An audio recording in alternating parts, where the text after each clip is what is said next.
Hello, baking science students. This is Amy Tackett, and I did my Lab 12 over raisin bread, and I decided to do raisin bread over the other options because I felt like raisin bread was a little more nostalgic and just a little more fun than the other options, to be honest.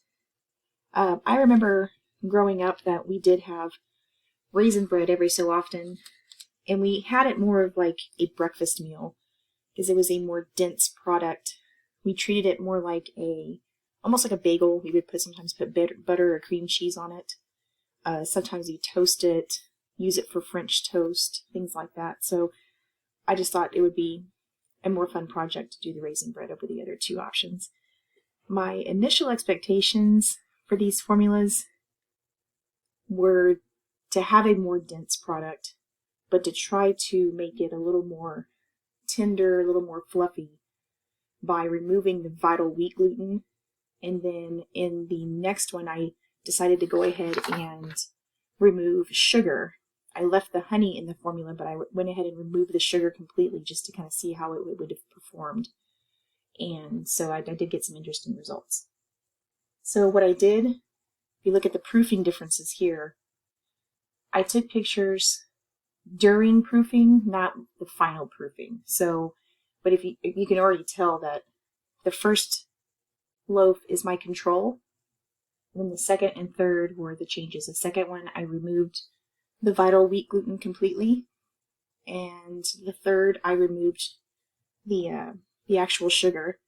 And so my third loaf actually, had a higher proof, as you can see here on this, on my finished loaves. I kind of could just cut them up and I presented them that way, but 1, 2, and 3 across, you can see that the third loaf had more spring in it than the other two because sugar does affect fermentation, yeast activity.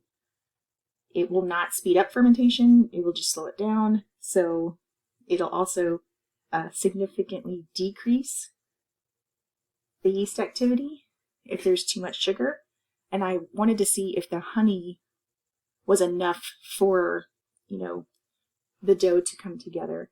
What I did think was interesting is I feel like this whole semester, like my first lab, I felt like I had a great control loaf. And then it just went downhill from there. All of my basic bread loaves that were supposed to be controls just did not come out very well. And this is the same case here. I'm not sure what I'm doing wrong. It could be that I'm not letting it process long enough in the mixer, but I feel like the gluten film window tests are proving me wrong. So I may just try letting it go longer. Another thing is my mixer is almost 20 years old, and there's been a few times on some of these labs that I thought it was going to go kaput on me. So that's another kind of thing. If I let it process too long, I feel like my mixer's going to die. So I do feel like if I were going to do these over again, the overall outcome, that the first two had a little bit of a darker crust, and I think it's because it had the full sugar amount in it. The third loaf had a little bit less browning, and I feel like the middle loaf was probably my favorite. Number one, it had a really beautiful texture in the center. Let me get to the next slide here. So it didn't have nearly as many holes and tunnels as the other two, which, the third one didn't look bad either, but I just felt it was the prettiest, and it had the nicest bite and chew of the three. And it also had a more even distribution of the raisins. I felt like I kind of had to force it in to the first and the third doughs. The control even, I feel like I had to keep kind of folding it over to get the raisins to stay in the dough. The third one was the worst.